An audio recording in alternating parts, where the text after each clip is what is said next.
Good afternoon. Welcome, friends and family of John Urbikas, to this gathering honoring his life and mourning his death. I'm the Reverend Eileen Wiviat. I am the senior minister here of this congregation where Donna and John have been members for 37 years. Thank you to those who are here to support and comfort John's family, Donna and Justine and Darius and Anton. We know that you are deeply grieving this loss, and we are here to be with you through this process. We gather today in search of some comfort, some clarity or guidance through sorrow. We gather in hope that all those whose lives are forever changed by knowing, loving, and losing John may find healing and peace. We gather to honor and celebrate his life, which was filled with joys and sorrows and triumphs and tragedies, and which ended too soon. When the life of one whom we have loved ends, those who remain are reminded of the sacredness of all life. Woven into the human experience is our need to derive meaning from the passages we all must face: birth, growth, death, those that bring great joy and those that bring terrible sorrow. Today we try to make such meaning because one whom you have loved is no longer among us. At the same time, it is important to acknowledge and express our gratitude for the ways that your lives have been shaped by the experience of knowing him. In our search for understanding, we turn to the wisdom of poets and sages. We tell the stories of who he was to establish in our minds and confirm in our memories the true quality of the life that is now fulfilled. In the words of the late UU minister A. Powell Davies, we look for courage to face death honestly.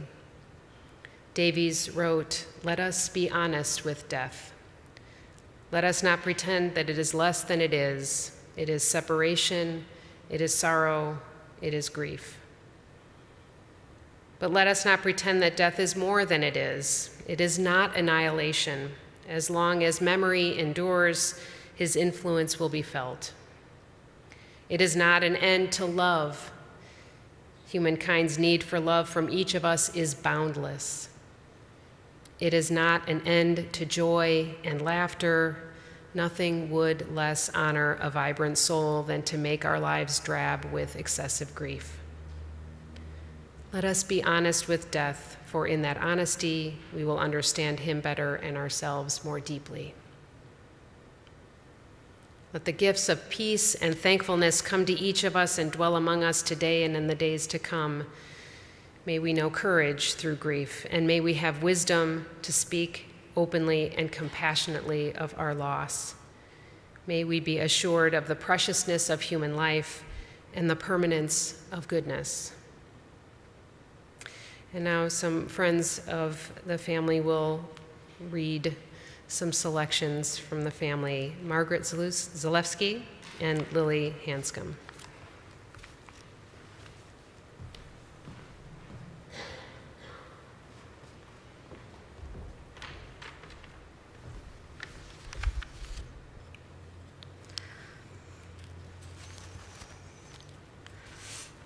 Every time we make the decision to love someone, we open ourselves to great suffering, because those we love most cause us not only great joy, but also great pain.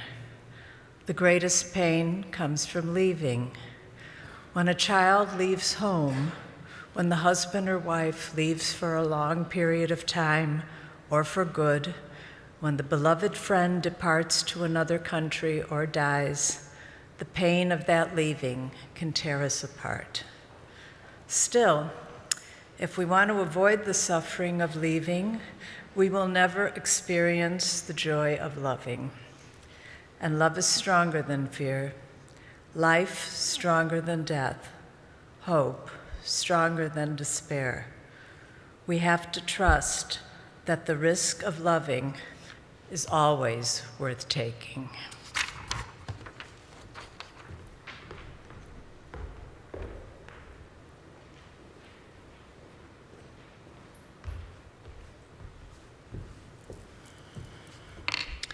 The mourner's Kaddish. When I die, give what's left of me away to children and old men that wait to die. And if you need to cry, cry for your brother walking the street beside you. And when you need me, put your arms around anyone and give them what you need to give me. I want to leave you something better than wounds, words, or sounds. Look for me in the people I've known or loved. And if you cannot give me away, at least let me live in your eyes and not in your mind. You can love me best by letting hands touch hands and by letting go of children that need to be free. Love doesn't die, people do. So when all that's left of me is love, give me away.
When I look back on our 51 plus years together, I think of the various phases of our relationship, which began when we were quite young.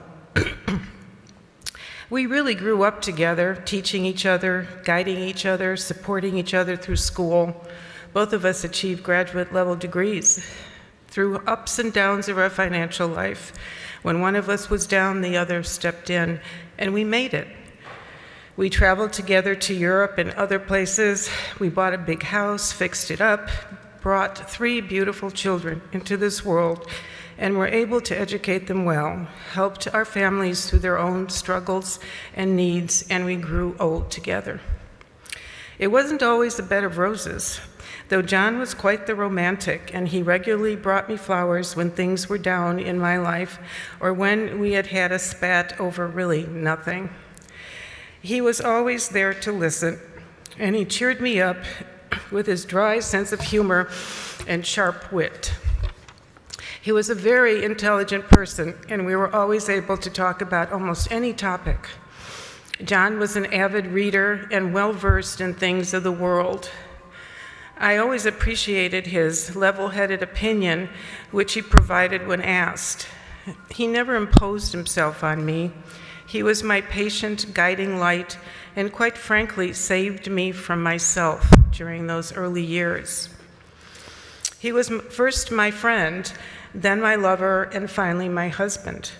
He was sensitive and loving and allowed me to be myself, a trait I suspect he learned from his patient father and mother, whose unobtrusive wisdom I appreciated. He shared in housework and childcare, so I never felt like there was his man's place and my woman's place. He treated me equally, and that allowed me to shine. In a way, he was ahead of the times. And when he called me princess, I melted and forgot about what I was mad at him. That loving endearment was repeated many times up until almost the very end. John was fun-loving and a prankster. In our early life together, we would set traps on each other around the small apartment we shared in his parents' building in Bridgeport, then the seat of democratic civilization under the infamous Daley Clan, where John grew up. One time, I hid a series of notes leading him on a wild goose chase until at the final location, my trap spilled water on him, and we never laughed so hard. He pulled similar pranks on me. We laughed a lot in those early years. We were like young cats frolicking all around each other, and we had cats, lots of them. At first, John didn't want to have a cat, but then when our first one, Urbikas, came to us from my father's farm, I was unceremoniously moved to second place. Our most memorable trip was to Europe in the hot summer of 1976, when we visited my place of birth in England, then on to France, Italy, Switzerland, Austria, and finally to Poland to meet my family for the first time. Even though we had taken out our last dollar from our savings for the trip, John always reminisced how precious and meaningful that trip was, especially in the midst of all the political turmoil in Poland then. Years later, we visited Lithuania, and we were able to find a distant cousin of his. His family had come to America with his grandparents before World War I. We didn't have much money in our early years, with me teaching and John finishing up his undergraduate degree, so we developed several hobbies together. Photography was a favorite of his, and we made a darkroom in John's parents' building basement, developing and printing the numerous rolls of film from our European trip and especially from our camping trips. We religiously watched Julia Child on her cooking show, and John emulated her recipes, becoming quite a good cook. John also loved to work with wood and made several small boxes, including an elaborate jewelry box for me that had small drawers that glided effortlessly. Later, he made a similar one for his mother. His signature walnut coffee table sits in our living room today. John was very hardworking and provided well for our growing family. It allowed me to stay home full-time for several years to take care of a busy household with 3 rambunctious children. Later, my ailing father and then John's ailing father came to live with us, and it was a very full house. John was there to help and to support me in what turned out to be a very stressful time, especially when I was diagnosed with cancer. Yet John made time for me out of his busy work schedule, taking me to the dreaded chemo appointments, taking care of the kids when I was unable to do much, and showing generous understanding of me and my wild chemo brain. One time I hid sobbing in my closet, refusing to go to another treatment, yelling that I would rather die than endure such torture. But John sat down next to me in that tangle of laundry and told me how much he loved me and persuaded me to go with him to the appointment. It must have been very hard for him to hear me talk like that, but he never complained. We supported each other through our parents' deaths, through our son Anton's cancer treatments, through all the daily chores of trying to keep some semblance of normalcy for all of us amid great stress. John took all of it quietly without complaint.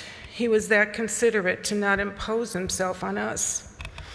John was a patient and brutal editor of my early drafts of my book, as he was an excellent writer, and he encouraged me to continue with the project, though often shooing me to get to sleep when I stayed up late writing into the night. When I had returned to work, he was right there taking the kids to school and other events, coaching their soccer games, cooking dinners. John was very well respected in the world of real estate developers and architects of high-rise buildings. During the 1980s, 90s, and early 2000s, whenever there was a high-rise building being designed, mostly in Chicago, but also anywhere in the world, John was the go-to guy for elevator design. He was meticulous, honest, and wasn't afraid to tell it like it was. The elevators in the condo building to which we retired has some of the fastest and most reliable service around, and people often comment on that. I try to bite my tongue so not to brag all the time that I know the guy who designed them. Some of my fondest memories with John are from our camping days. If we weren't traipsing through Wisconsin's many state and national forests, we were in our beloved northern Minnesota, canoeing and portaging in the wilderness. We had some scary moments during those times, especially once when a high tide hit us on a large lake near the Canadian border with our canoe loaded down with camping gear. We almost capsized into the cold, deep water, no matter how hard we paddled. John did not know how to swim and didn't like being in water, but he loved our wilderness trips. We always went up there in September after most tourists left, so we had the place to ourselves. Years later, we took our kids on the same adventures. John's mother marveled that he enjoyed camping so much, having grown up in a very urban neighborhood in Chicago. In recent years, with his retirement, John became engrossed in reading his favorite Wall Street Journal and The Economist, as well as viewing news and other programs on WTTW, which we both enjoyed together. For a while, we enjoyed living in Scottsdale and visited all the attractions in that area. In Chicago, we visited museums, the Botanic Gardens, the Morton Arboretum, and enjoyed short trips to Southwest Michigan. But it was getting harder and harder for John to walk. As John's health deteriorated over the last several months, with increasing pain in his hip and general weakness, I sensed that he would not live much longer, but was hopeful that another hip surgery would get him back in reasonable shape. It was not to be. I will miss John. He was my rock so that I could be myself. And despite all the challenges within our family and the health impacts, I did love him. I only wish I had had a chance to tell him that before the end, which came much too quickly.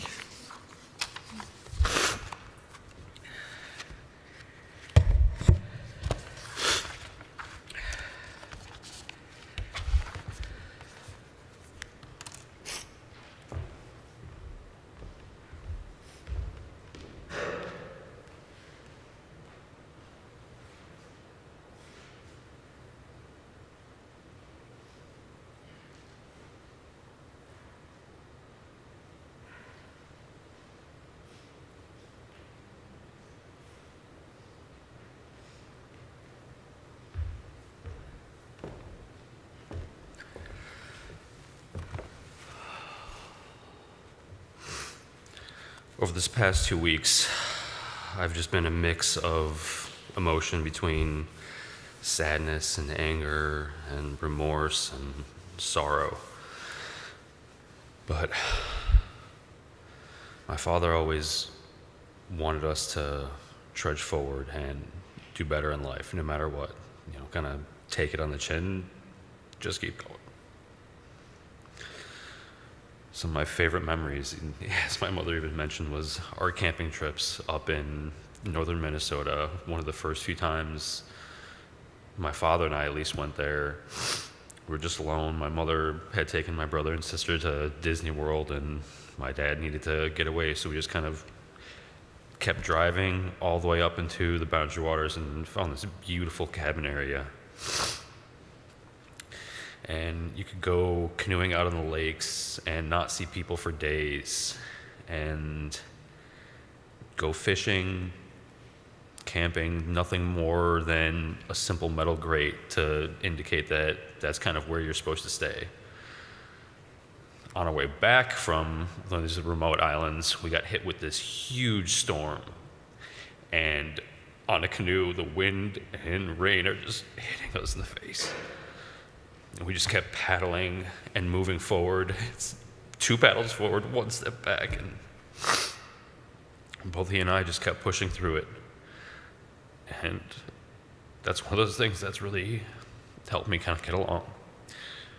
No matter what storms we face, we always have to keep going forward. A few other fond memories. He's taught me how to play chess and pool, things I love to do still to this day. He was very mathematical and logical and analytical. He taught me that a slow process is a very good thing. You have to look at the full picture. And as my mother said, he was always patient, and I think eventually that rubbed off onto me.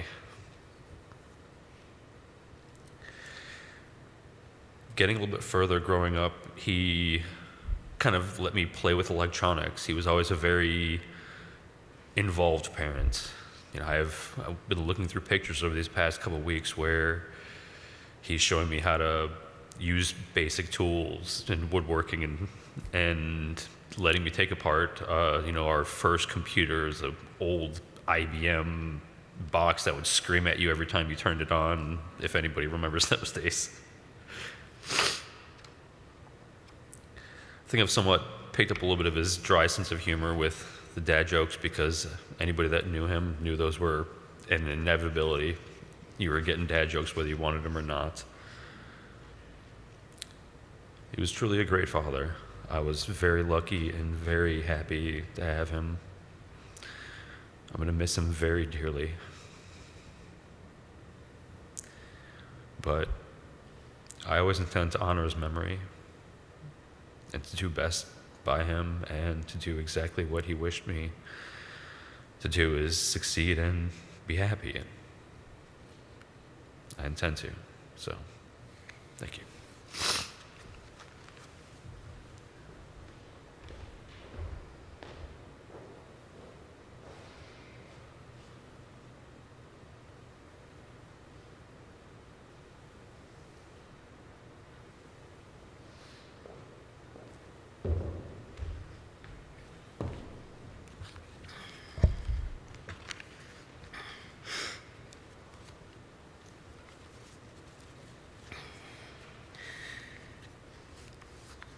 My dad missed a lot of things in my life that I wish he had been a part of, but now that he is actually gone, I'm finding it easier to not dwell on his shortcomings and focus on the positive impact he did have on me.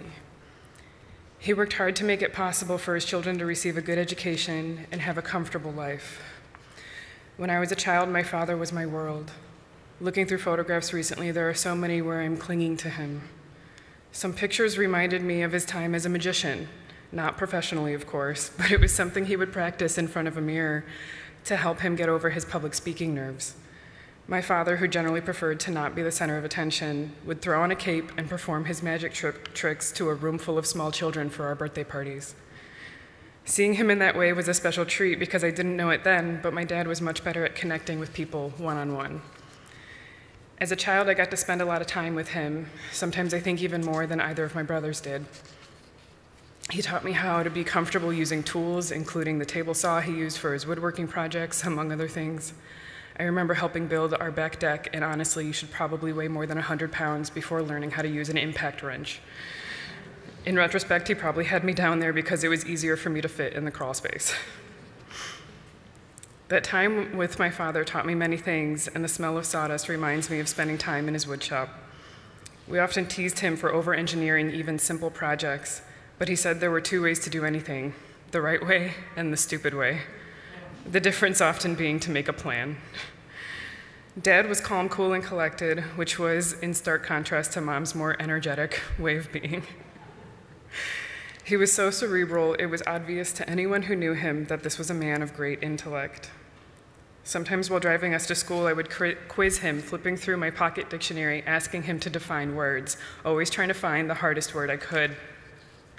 More often than not, he would verbatim quote the dictionary, what the dictionary had written, and use it in a sentence. I don't remember ever finding a word he didn't know. All that intellect meant that he was quick-witted, and it was sometimes easy to miss his subtle sideways smirk, alerting you that there was something at which to laugh. He told the same jokes over and over again, which definitely got old, but at least he was consistent. He was a consistent person, truly, and he regularly brought home flowers for Mom, but I know they were also for me, too, because he would ask me to arrange them for her and knew that I really enjoyed doing so. I spent less time with my father as I got older, but when I saw him, he always wanted to know how work was going. What sort of projects was I involved in? And most importantly, was I being challenged? Or were any of my coworkers or supervisors giving me a hard time? In addition to talking about work, Dad would save newspaper clippings of articles he thought I would find interesting. His thin handwriting in the margin of the Wall Street Journal saying, "For Justine," next to an article about women being better managers in the workplace. I'll miss getting those articles and the small yet significant way he knew how to connect with me. I want to end with 3 life lessons I learned from my dad. Get away with mischief whenever you can. Don't take shit from anyone. And measure twice, cut once. I have a few words that Anton sent because he couldn't be here today. So I'll read those now.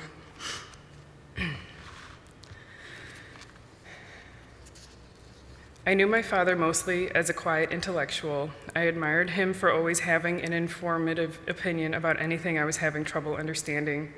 He was a walking encyclopedia with definitive answers to my questions, which were rarely left unresolved. The greatest thing my father ever told me was that I could accomplish whatever I set my mind to, not just in words, but in the way his voice enforced the meaning. Coming from him, this meant a lot to me as he was hidden emotionally, and it was rare to see such vigor in his words. What he lacked through emotional expression, he made up for in logical articulation.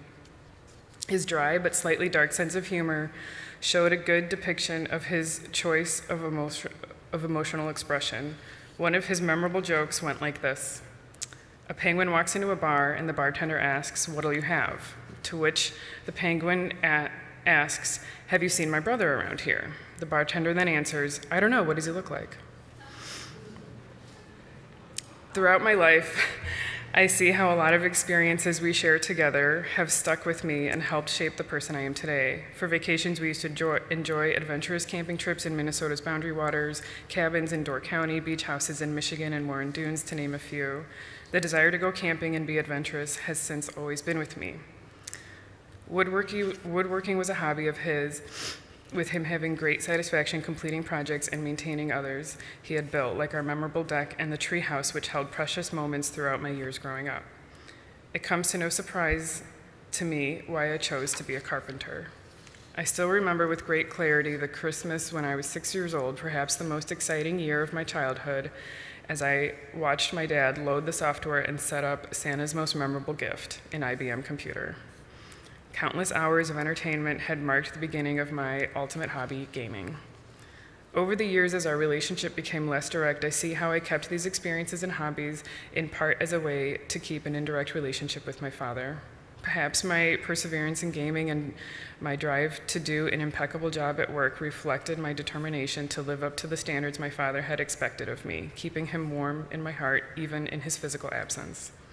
Although I desire what I believe we all desire when we lose a loved one, more time, these moments are what give us the opportunity to cultivate our memories and cherish and express what we held and still hold dear in a way that we could not before. Now is the time that we have to reflect and appreciate the moments we shared, however so fleeting, on a deeper and more understanding level of compassion. I will never stop being the man my dad saw in me. With all my heart, love you, Dad.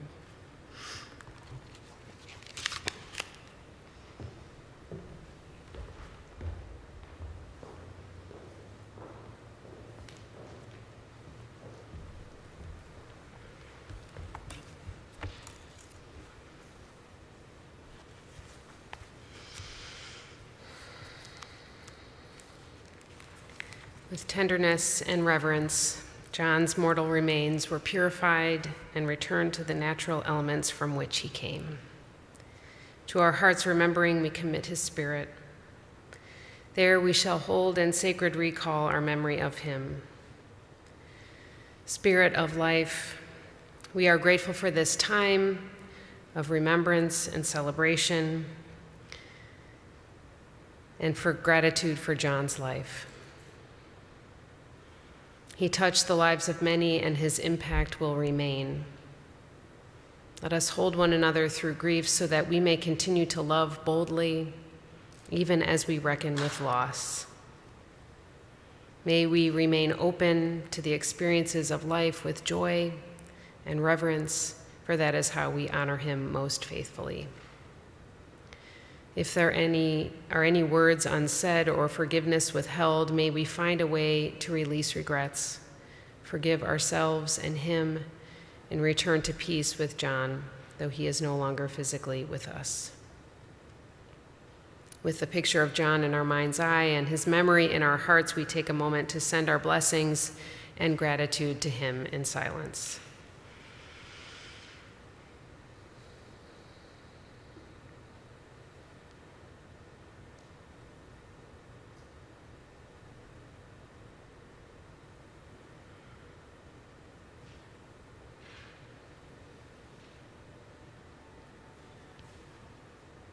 We are grateful that John was and is a part of the common life. The truth of his life endures, for it is woven into the fabric of the larger life of which we and John are all a part. Mindful of our own mortality and of the value of life, may we here and now resolve to live a little more closely to our values, to care a little more deeply for others, to risk a little more often. And on this day, may we tell someone very clearly that they are valued and they are loved. May each of us be free from suffering. May we all be restored to our true natures. May we dwell in the heart of love. May we be at peace.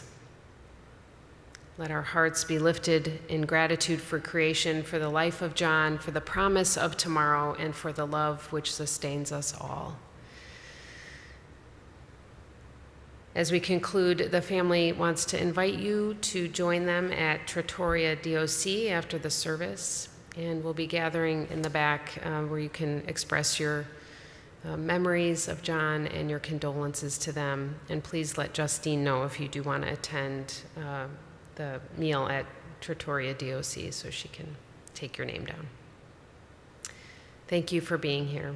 Thank you for being a part of the celebration of John's life and for comforting Donna and Justine and Darius and Anton. Amen.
when chains are torn by courage gone, of a love that's free.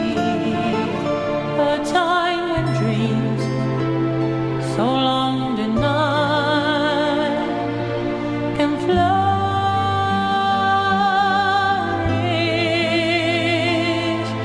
as we unveil the love we now must hide. It's time for us at last to see a life worthwhile for you and me.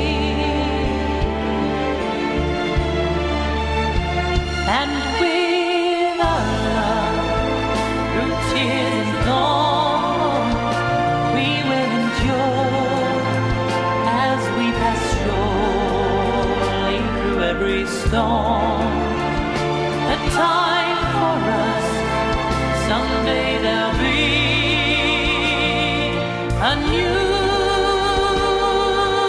world, a world of shining hope for you and me. The dawn will rise at last to see a life worthwhile for you and me.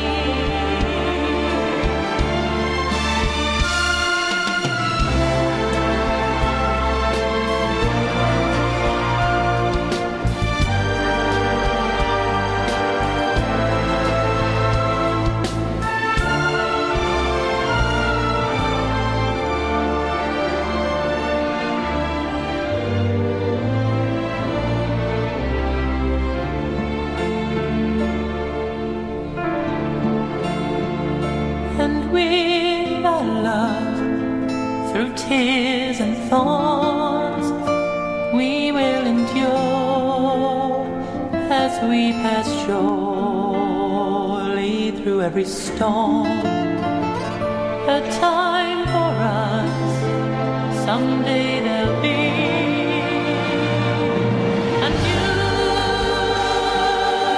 world, a world of shining hope for you and me.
A time for us, someday there'll be, when chains are torn by courage gone, of a love that's free.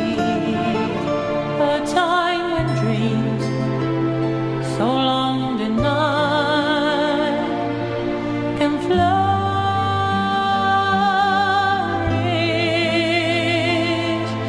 as we unveil the love we now must hide.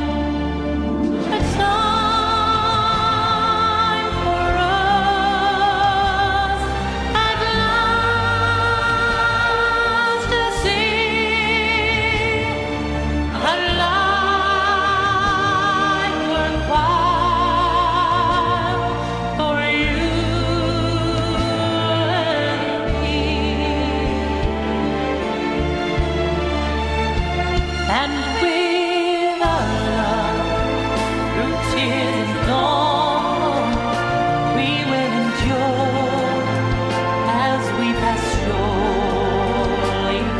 every storm. A time for us, someday there'll be a new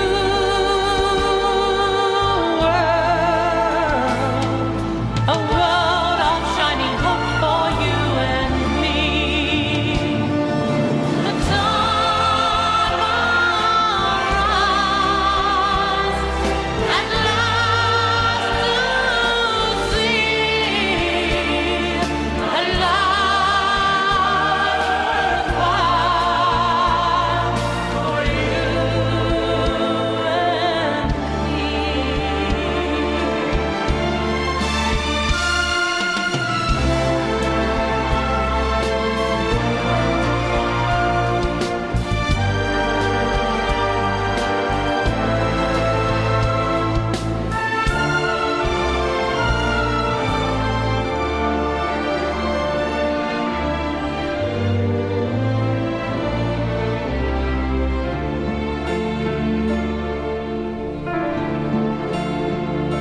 And with our love, through tears and thorns, we will endure as we pass surely through every storm.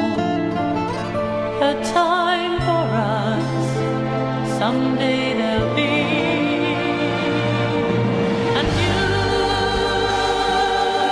world, a world of shining hope for you and me.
A time for us, someday there'll be, when chains are torn by courage born of a love that's free.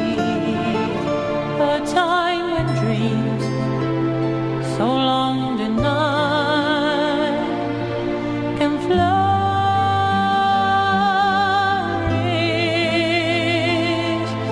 as we unveil the love we now must hide.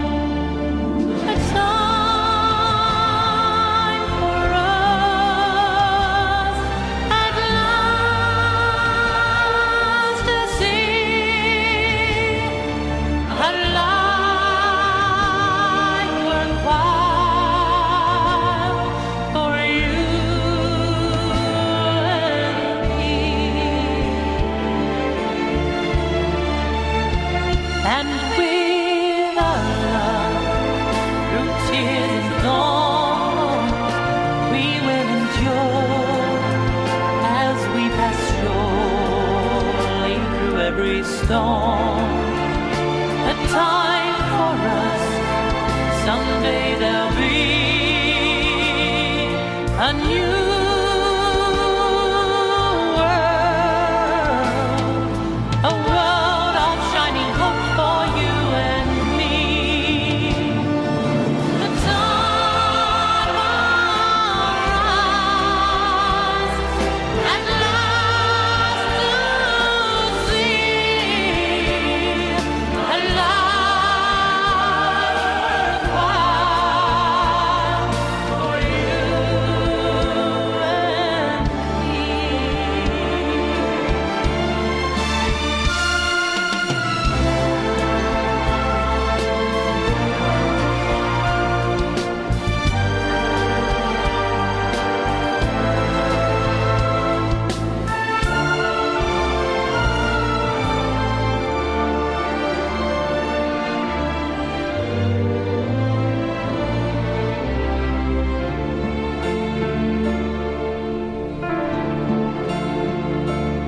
with our love through tears and thorns, we will endure as we pass surely through every storm.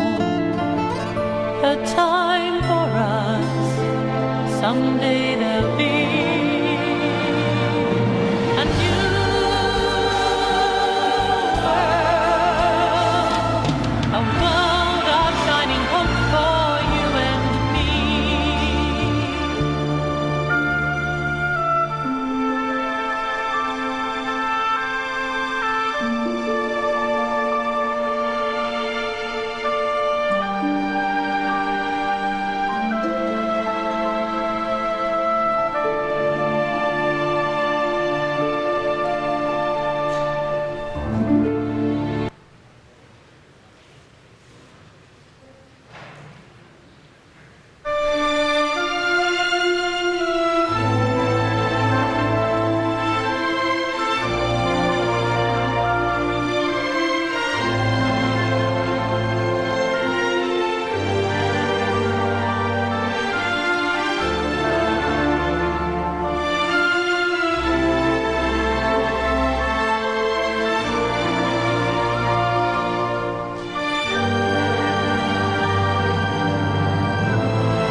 A time for us, someday there'll be, when chains are torn by courage born of a love that's free.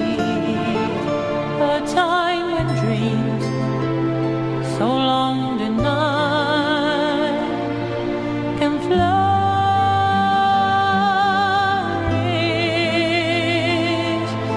as we unveil the love we now must hide. A time for us at last to see a life worthwhile for you and me. And with our love through tears and thorns, we will endure as we pass surely through every storm. A time for us, someday there'll be a new